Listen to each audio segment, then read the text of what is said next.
ओम शांति। नमस्कार and a warm welcome to our series Aaina. खुद को जानने और पहचानने की श्रृंखला में आज हम बात करेंगे पेरेंटिंग पे। हमारे साथ हैं वरिष्ठ राजयोग शिक्षिका आदरणीय बीके पूनम दीदी जी। दीदी जी, आपका बहुत बहुत स्वागत है। दीदी, ऐसा कहा जाता है कि इंसान के सोचने समझने का और जीवन जीने का तरीका बहुत हद तक उसकी पेरेंटिंग यानी परवरिश पर निर्भर करता है। हम ये भी जानते हैं कि अभिमन्यु ने माँ के गर्भ में ही अपने माता पिता के थॉट पावर को कैच कर लिया था। ये सच है दीदी कि माँ से बच्चे का रिश्ता गर्भ से ही जुड़ जाता है? ओम शांति। हाँ, ये सत्य है कि माता और बच्चे का रिश्ता बहुत गहरा होता है और माँ के जैसे विचार होते हैं, वो जिन भावनाओं में होती है, जिन इमोशंस से गुज़रती है, जैसा खाती है, पीती है, सोचती है, पढ़ती है, देखती है, सब कुछ बच्चा ग्रहण करता है। इसका कारण ये है कि वो ना केवल शिशु है, लेकिन उसमें चैतन्य आत्मा आई है। आत्मा आने से वो चैतन्य जीव बन गया है और आत्मा अपने साथ पूर्व जन्म के कर्मों का अकाउंट लेके आई है। अपने कर्म अनुसार बनाए संस्कार लेके आई है और आत्मा पूर्व जन्म की घटनाओं को स्मृति में भी रख रही है। क्यों? क्योंकि अभी उसका इस देह से इतना गहरा नाता नहीं जुड़ा है, तो वो डिटैच है इस देह से, तो उसे स्मृतियाँ हैं। पूर्व जन्म में जो कुछ उसने पाया, खोया, जिन दौर से गुजरी, वो सब कुछ उसके अंदर रिकॉर्डेड है। तो आत्मा ग्रहण करती है। आत्मा में वाइब्रेशन कैच करने की शक्ति तीव्र होती है, क्योंकि वो शरीर से जुड़ी हुई अभी नहीं है। इस नए वातावरण में नए लोगों के साथ अभी उसका अटैचमेंट नहीं है। तो माता का प्रभाव बच्चे पे पड़ता है, वाइब्रेशन बच्चा महसूस करता है। अभिमन्यु के पिता अर्जुन ने माता सुभद्रा को जो भी चक्रव्यूह का ज्ञान दिया, वो बच्चे ने सुना और उसके अंदर वो समा गया। तो ये बात सत्य है। इसलिए जो माताएं बच्चे को जन्म देने वाली हैं, वो गर्भ से ही बच्चे में संस्कार प्रत्यक्ष या अप्रत्यक्ष रूप से डाल देती हैं। तो उन्हें बहुत सावधानी रखने की ज़रूरत है। अपने विचारों पर, अपनी सोच पे, अपनी अध्ययन पर जो कुछ देखती सुनती हैं, तो बच्चा समझता है, महसूस करता है।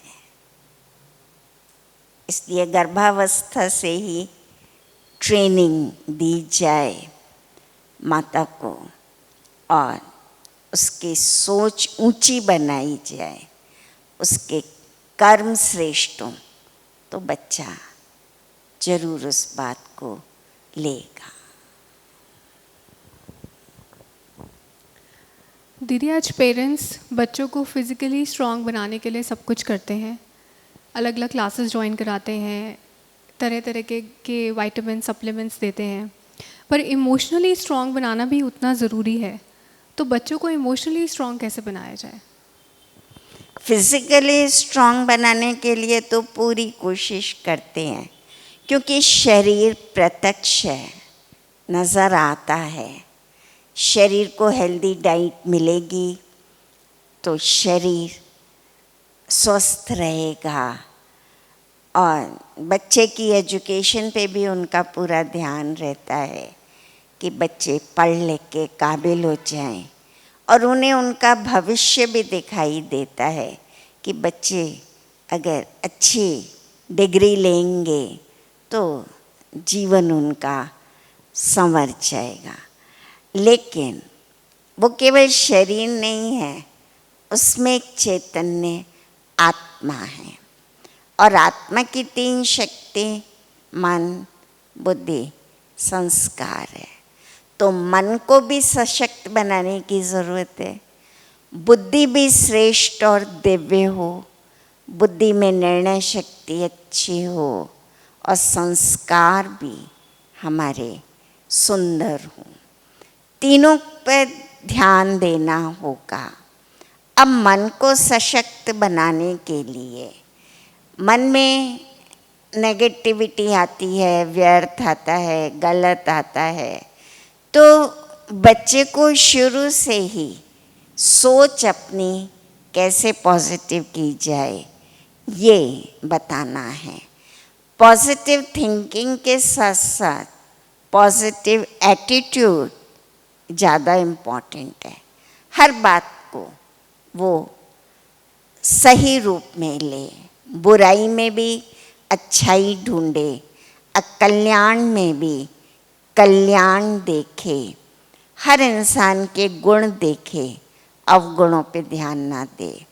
तो इस तरह से अगर हम उसके अंदर पॉजिटिव थिंकिंग, पॉजिटिव एटीट्यूड का बीजारोपण करते हैं तो बच्चा बड़ा होके धीरे धीरे इमोशनली स्ट्रांग हो जाता है, अपने इमोशंस पे कंट्रोल रहता है, बहुत ज़्यादा दुखी भी नहीं, दुख में बहुत ज़्यादा हर्ष भी नहीं, खुशी परिस्थिति ऐसी है, अति बुरी होती है। तो संयम संतुलित जीवन है।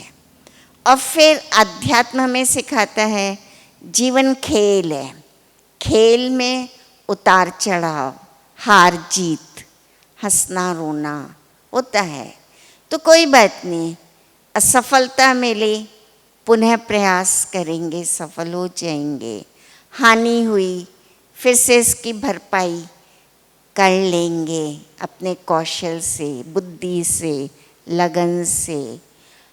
नुकसान हुआ तो जब हम बच्चे को हार जीत, दुख सुख, मान अपमान में समभाव सिखाते हैं कि ये जीवन का खेल है, होता है, इसको समान रूप से लो, तो आगे चल के बड़े हो के जो जीवन में फिर बड़ी बड़ी चुनौतियाँ आती हैं, बड़ी बड़ी असफलताएं आती हैं, उनका वो सहज रूप से सामना कर लेता है। बाल्यकाल में तो खेल में बच्चा हार जाता है तो रोने लग जाएगा, गिर जाएगा, चोट लग गई तो चिल्लाएगा।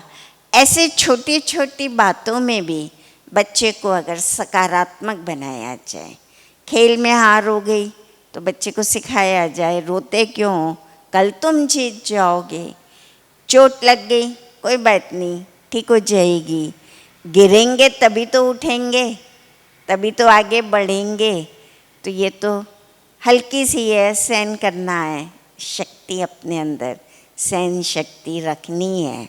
तो छोटी छोटी बातों में जब हम बच्चे में सहन शक्ति, सामना करने की शक्ति भरते हैं, उनको हिम्मत देते हैं, उनके एटीट्यूड में पॉजिटिविटी लाते हैं, तो बड़े होके जब बड़ी बड़ी बातें आती हैं तो वो उनको सहज रूप से स्वीकार करता है और इमोशनली स्ट्रांग होने से डिस्टर्ब नहीं होता। दीदी, आज हम देखते हैं कि माँ बाप अपनी कैपेसिटी के अनुसार अपने बच्चों की सारी ज़िद ख्वाहिशें पूरी करते हैं जहाँ तक वो कर सकते हैं। बहुत बार ऐसा होता है कि बच्चे खुद का कंपैरिजन दूसरे बच्चों से करते हैं और उनके अंदर जेलसी की भावना आ जाती है। ऐसे में क्या करें कि बच्चों में कंपैरिजन या जेलसी की भावना ना आए और जो उनके पास है वो उसी में संतुष्ट रहें? बच्चे को समझाना है। बुद्धि आत्मा का एक दूसरा पार्ट है, तो उसे ज्ञान दिया जाए, समझ दी जाए कि जो माता पिता तुम्हें दे रहे हैं अपनी क्षमता, अपनी शक्ति अनुसार दे रहे हैं। हमें दूसरों को नहीं देखना है, उनसे कंपेयर नहीं करना है, और अपने माता पिता से जो मिलता है उसी में ही हम संतुष्ट रहें, खुश रहें। जब हम बच्चे को समझाते हैं कि उनके माता पिता ठीक है, उनके कर लेते हैं, वो बच्चे अमीर घर के हैं, लेकिन तुम्हारे माता पिता आज इतने साधन संपन्न नहीं है, तो उनकी स्थिति को समझो और अपने अंदर संतुष्टता का गुण लाओ। बार बार जब बच्चों को ये समझाया जाएगा तो बच्चे समझ जाएंगे। और होता क्या है, माँ बाप बच्चे की खुशी के लिए पहले तो उसकी छोटी छोटी जिद भी पूरी कर देते हैं, और करते करते बच्चा ये मान लेता है कि माँ बाप से मुझे सब कुछ मिल जाएगा, जो मांगूंगा वो मिल जाएगा। छोटी छोटी जिद पूरी हो जाती है तो बड़े होके बड़ी जिद, मोटर बाइक ला के दो, गाड़ी दिलाओ।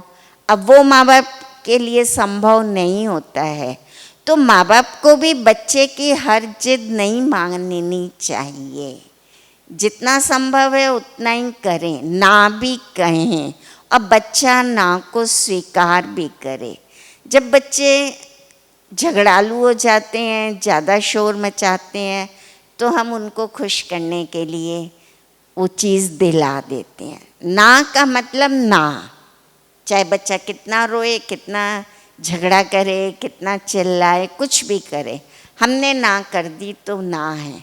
फिर बच्चे जान जाएंगे माँ बाप ना कर रहे हैं, इसका मतलब नहीं मिलेगा तो नहीं मिलेगा, और उस बात को स्वीकार भी करेंगे। दीदी, आजकल छोटे छोटे बच्चे TV, video game, computer, Facebook, WhatsApp के इतने हैबिचुअल हो गए हैं कि खाना खाते वक्त उन्हें टीवी या वीडियो गेम तो चाहिए ही। अगर माँ बाप उनसे ले भी लें तो वो खाना छोड़ देते हैं, गुस्सा करते हैं, चिल्लाने लग जाते हैं। ऐसे में क्या करें दीदी? ये संस्कार तो गर्भावस्था से आता है। माँ बहुत टीवी देख रही है, सोशल चैटिंग में लगी हुई है, बहुत ज़्यादा उसका इधर ध्यान है, तो बच्चा इन बातों को ग्रहण तो कर रहा है, रिसीव कर रहा है, इन चीज़ों को कंज्यूम भी कर रही है वो आत्मा। और फिर बाद में जब उसके सामने स्क्रीन आता है, मोबाइल आता है, तो वो कई बार बच्चे इतनी जल्दी सीख जाते हैं, हम सोचते हैं इसको, इतने छोटे बच्चे को इतना कुछ कैसे आता है। क्यों? वो बीज तो उसके अंदर गर्भावस्था से आया है, अब वो बढ़ रहा है। तो बच्चे को ये आदत माँ डालती है, खाता नहीं है तो चलो स्क्रीन के आगे बिठा दें, देखता देखता खा लेगा। माँ का लक्ष्य है बस बच्चा खा ले, किसी भी तरह भोजन कर ले, लेकिन स्क्रीन के आगे बिठा के खिलाना, बच्चे को मोबाइल दे देना, आपको टाइम नहीं है बच्चे के लिए तो आप बच्चे को बिज़ी कर देते हो मोबाइल दे के। ये हैबिट्स तो हमने खुद डाली ना। अगर हम बच्चे को ये हैबिट्स नहीं डालते तो उसमें नहीं आती। और अब आप छुड़ाना चाहते हैं तो पहले आपको स्वयं मोबाइल की एडिक्शन छोड़नी होगी। माताएं खाना बनाते बनाते मोबाइल पे बातें करती हैं, म्यूज़िक सुनती रहती हैं, टीवी पे उनका ध्यान बार बार जाता है, तो बच्चा इन सब बातों को नोट तो करता है ना। तो माताएं भोजन बनाते वक्त ना मोबाइल पे बात करें, ना टीवी पे बार बार जाएं स्क्रीन पे। भोजन ऊंचे विचारों में बनाएं, शुद्ध विचारों से बनाएं, और भोजन खाते वक्त डाइनिंग टेबल पे ये नियम बना लें परिवार का कि कोई भी मोबाइल पे बात नहीं करेगा, कोई भी टीवी नहीं देखेगा, शांत मन से, पवित्र मन से भोजन किया जाएगा, प्रसाद समझ के, और प्रभु की देन है ये, ऊंचे विचारों में। ये नियम बनाएंगे तो बच्चा वही सीखेगा ना। घर में जो वातावरण है उसका बच्चे पे प्रभाव होता है।